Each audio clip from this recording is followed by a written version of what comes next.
Hey guys, Joseph here with Engadget, and I have in my hands something that many of you may have been anticipating.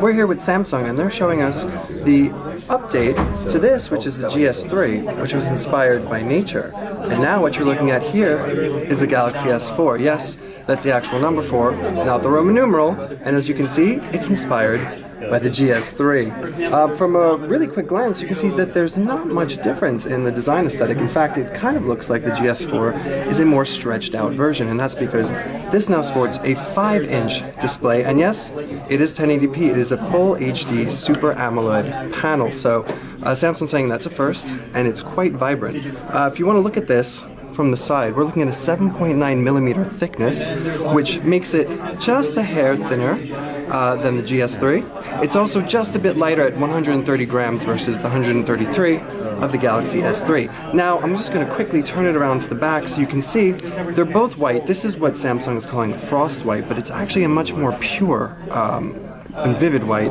much more cleaner than what you're going to see here on the GS3 or the Note 2. And of course, since this doesn't have any sort of carrier branding on it, it falls in line with the other designs you've seen on Samsung's global products.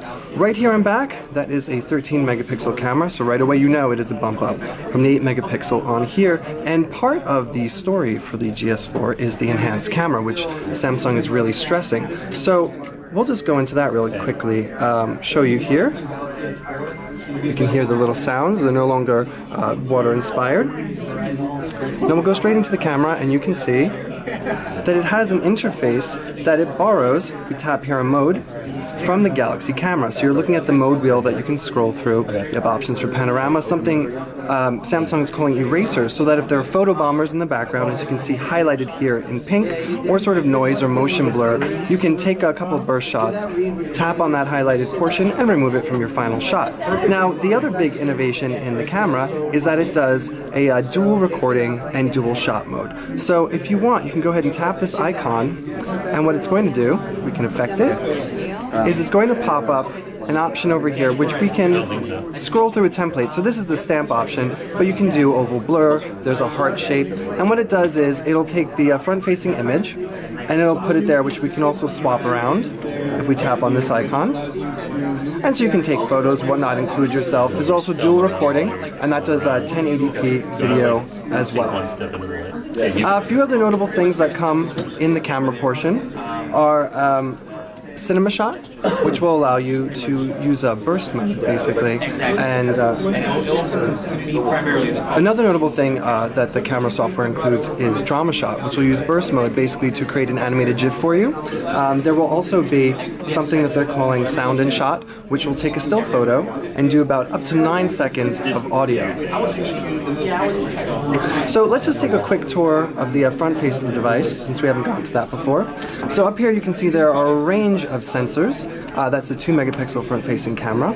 Down here, the same sort of home button layout, except the home button here is a bit blockier. It's more rectangular. It doesn't have that sort of stylized curving of the GS3. And again, the capacitive buttons for back.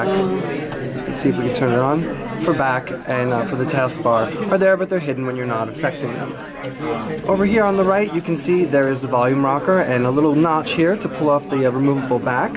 And we should note that underneath there's a 2600 milliamp hour battery, which is again just a slight bump up from the GS3. And if you're sort of getting the notion here that this is just an evolution to the GS3, well, you've cottoned on to exactly what the GS4 is overall. Down here you can see the speaker grill, same allotment as you're seeing on the Note 2. And then here on the left side is a more elongated, it's a bit thinner, more refined looking volume rocker. At the base, you have your micro USB port that is also MHL compatible. Now, the phone will come in 16, 32, and 64 gigabyte iterations. There's also the option for micro SD expansion up to 64 gigabytes, so you should have more than enough memory. Now, one of the things you're probably all wondering is what exactly is the processor inside? And right now, we can't specify the whole story because Samsung hasn't shared that with us yet, but we do know that there will be an Exynos 5 Octa version and some unspecified Snapdragon. It's all depending on regional availability. And as this is a global pre-production model, we can't specify just what we're using. But as you can see, navigation is pretty smooth, although it doesn't seem as mind-blowing as an Exynos 5 Octa should. Alright, so a couple of other new innovations that Samsung's put in here, and we're going to see if we can show you, is a bunch of gestures. They're building upon what they did in the GS3 before, and so you're getting things, maybe if we can pull up Flipboard, we could show this to you. It's building it right now. But you can actually go ahead, and if you tap, or actually if you hover, AirView now works with your finger. As you can see here, we had to get pretty close, but it'll show up a preview. Just hover over Flipboard and you can see it pulls up preview, and then if we hover very closely on one of those, it should affect bringing up the actual article.